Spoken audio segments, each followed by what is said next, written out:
Hello boys and girls and welcome back again. This time, pag-uusapan naman natin ang tungkol sa Module 3. What is Module 3 all about? So, how to write an effective resume. The step to success. Okay, what is a resume? Okay, a resume is a short, concise document that states relevant information regarding your education, skills, experiences, accomplishments, and job-related interests. It is a quick advertisement of who you are. What is the purpose of resume? Okay, is to attract the attention of the employer and impress them so much that they want to have either a face-to-face or a telephone interview with you, so they can learn more about your qualification for the job. Also, it is to provide a summary of your skills, abilities, and accomplishments. It is a marketing piece that presents you in the best possible light.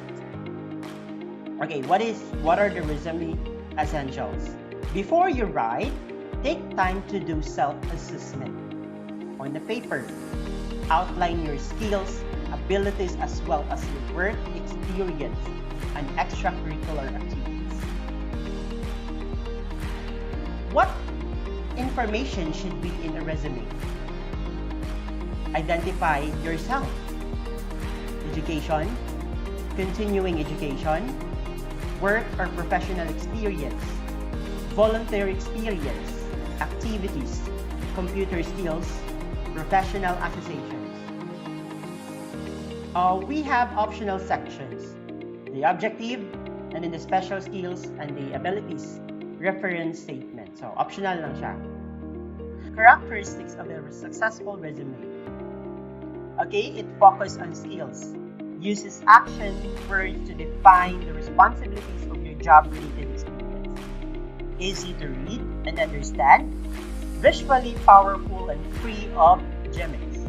1 page or at most 2 page long. Language is grammatically correct. Spelling has been checked. Formal style and must always be 100%. Dapat Now, the summary section. Name, address, telephone numbers, or email address, objective, education, experience, achievements and awards, skills, professional development or professional affiliations, publications, or project. It's optional, the last 2. Parts of the resume. Now, let's take a look what are the parts of the resume. Number 1. Okay, identifying information. This first section of your resume should tell who you are and help prospective employers reach you quickly. Example, Darren Espanto, Steve Hall, Labs 35667 West 11th Avenue, Columbus, voltage 43210, 614-555-1212. Through to stat to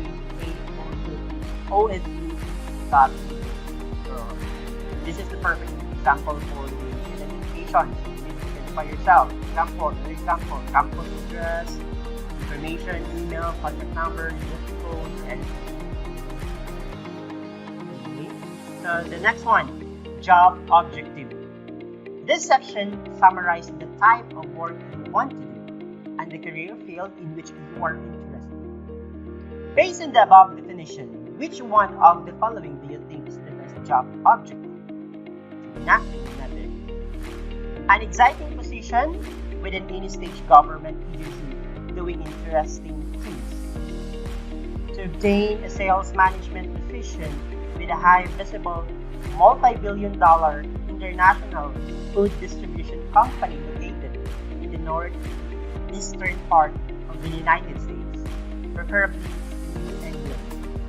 Entry-level human services position where I can be promoted to supervisor position. To obtain a social work assistant position with a state government agency. So which do you think the following is the best job objective for you? Objective summary. An objective tells the potential employers the sort of work you're hoping to do. Be specific about the job you want. For example, to obtain an entry-level position with a financial institution requiring analytical and organizational skills.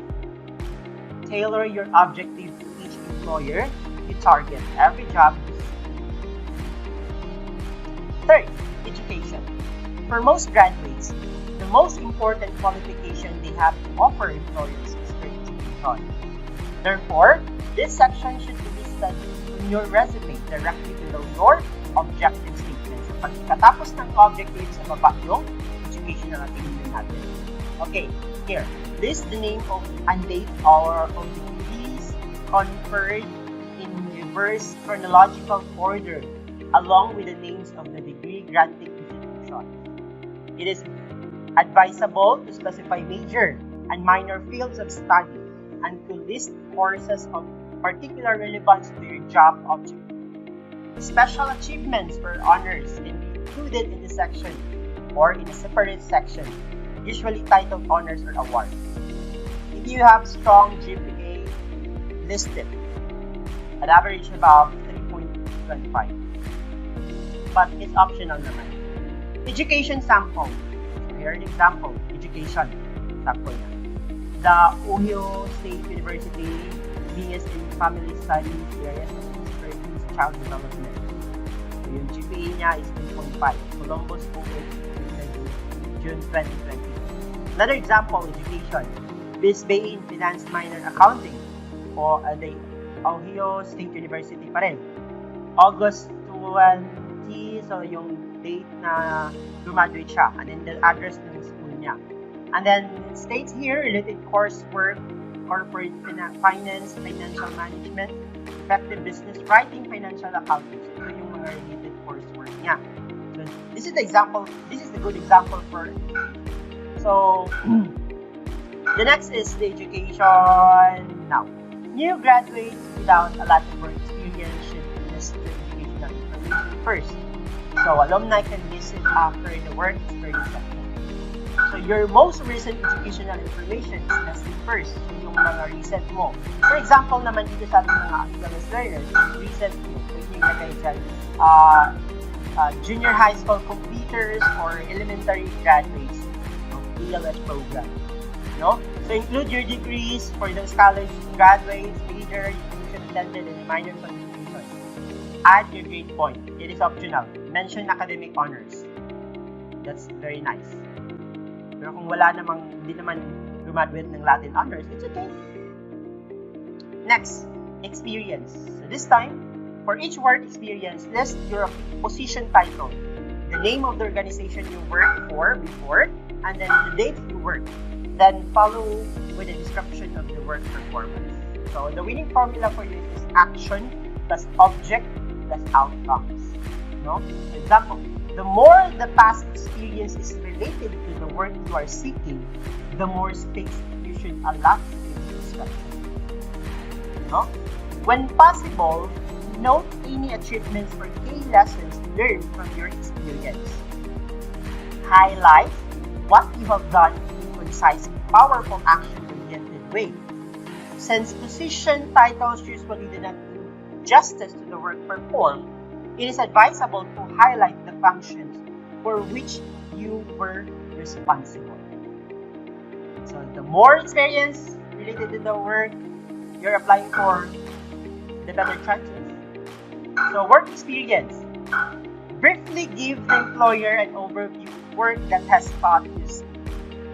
Use action words to describe your job duties. Include your work experience in revised chronological order. That is, put your last job first and work backward to your first relevant job duty. Title, position, name of organization, location of work, counseling, dates of employment, and then describe your work responsibilities with emphasis on specific skills. The last one, describing your job description of the past experience. Sample ng experience. Social work experience. Franklin County Chicken Service. address ng company, social service assistance. Ganon. Assess family needs, establishing their eligibility for benefits and service such as food stamps, Medicaid, welfare, and transportation. Ito yung job description nila. Monitored and keep case record and clients from the different ethnic backgrounds. Reporting progress to supervisor and case manager. Visited clients' home, providing emotional support and making sure their services were being received. Assisted children aged 5 to 8 in need of counseling or crisis intervention, making successful referrals. So these things are the job description they're work for before. Computer skills, homework, Excel, Access, HTML, Dreamwork, ESPP. Okay, so this is now the additional skills. So if you have another skills, you can put it here. Summarize your academic skills along with any related work skills in skills section of your resume. This will quickly show an employer a one qualitative summary of the skills and experience you have to offer. So these are the example for the additional skills. The latest computer, Word, Excel, anything related to the computer. Additional skills. Research skills. Collect and analyze data utilizing PSS for various departmental child development research projects. Foreign language skills. Intermediate level in college. Marunong ka na. Additional skills. Computer skills. Proficient in Microsoft Word, Excel, use the skills section. Software programs, pwede nyo gamitin. Software programs and proficiency, Word, PowerPoint, Excel, front page, and AutoCAD, if you have that kind of skills. Programming language include Visual Basic, HTML, PHP. Availabilities based on experience, languages, and language ability. Now, additional section heading. Community outreach, civic engagement, pwede mo yung ilagay, honors and awards, campus activities and awards and activities. Honors and activities, pwede mo ilagay. Example, AmeriCorps, volunteer. So, volunteer siya. Tao PT, Woman Honor Society, inducted, volunteers. Volunteer siya, volunteer. Achievements and awards. Okay, ano yung pwede mong ilagay dito? Of course, list, ilagay, scholarship, grant, prizes, nomination, professional societies, significant accomplishments, and then committees and leadership. Reference. Ano naman ang ilalagay natin dito? References are individuals who can attest to your qualifications for a particular position. People who can discuss your skills and abilities. Ito yung tao to stand you, to attest you for this reference, for this skills you have, alam niya. So create a separate page to use for listening your reference. You should select 3 to 5 people to serve as your reference and use them in order you want them to contact you. So you can write at least 3 to 5, then write their contact number because some employers will validate it, tatawagan nila.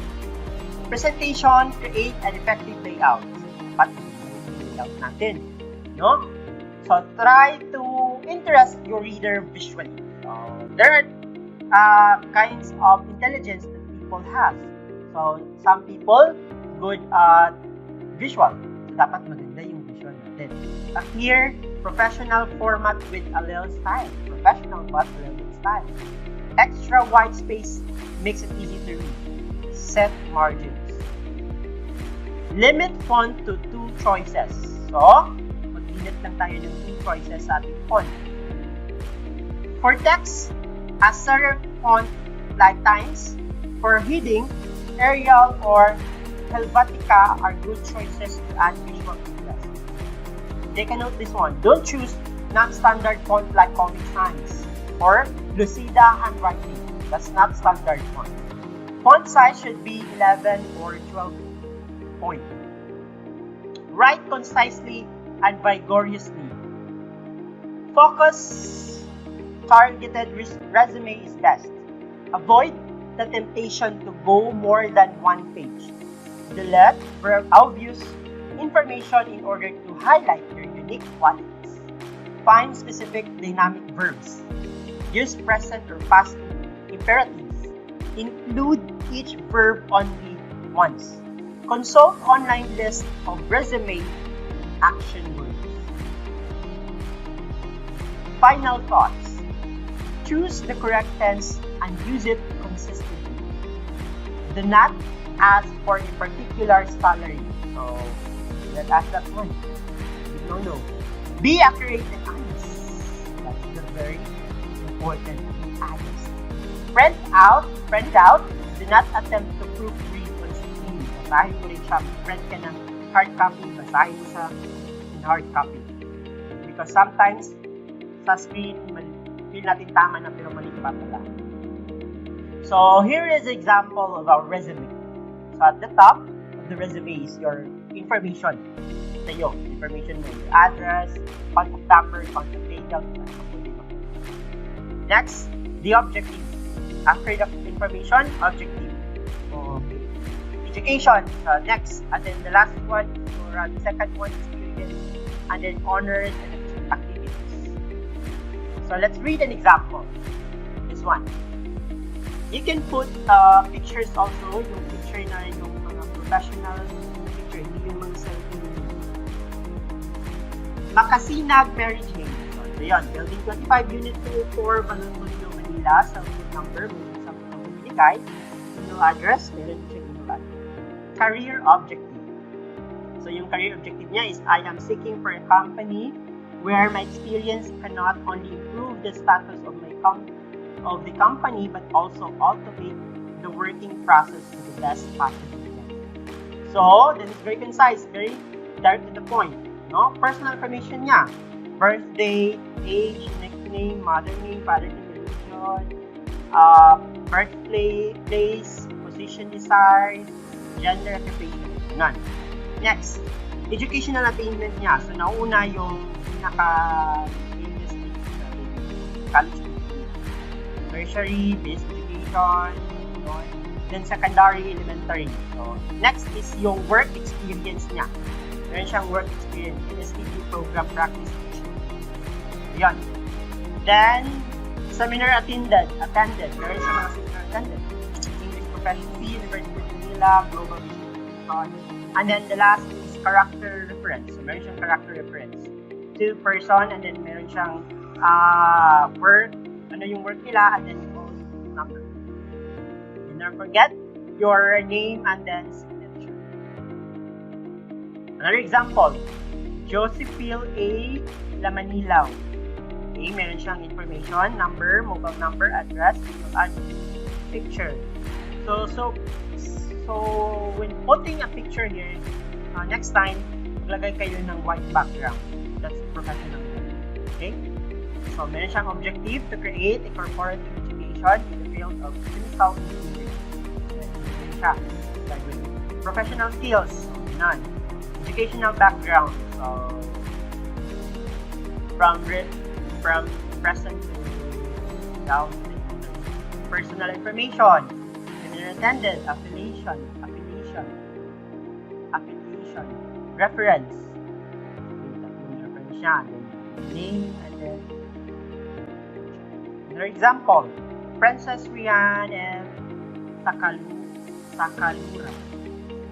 Beautiful picture. Okay, complete data siya, no, address, and then objectives, education again, and then skills. Lagay niya yung skills niya dito. Activities and interest. Personal related niya. Very nice also. So this is the example for a resume, guys. So I hope nalaman na ninyo ang kung ano-ano yung mga nilalaman. So that ends for our presentation. I hope this video gives you a little bit of information. No?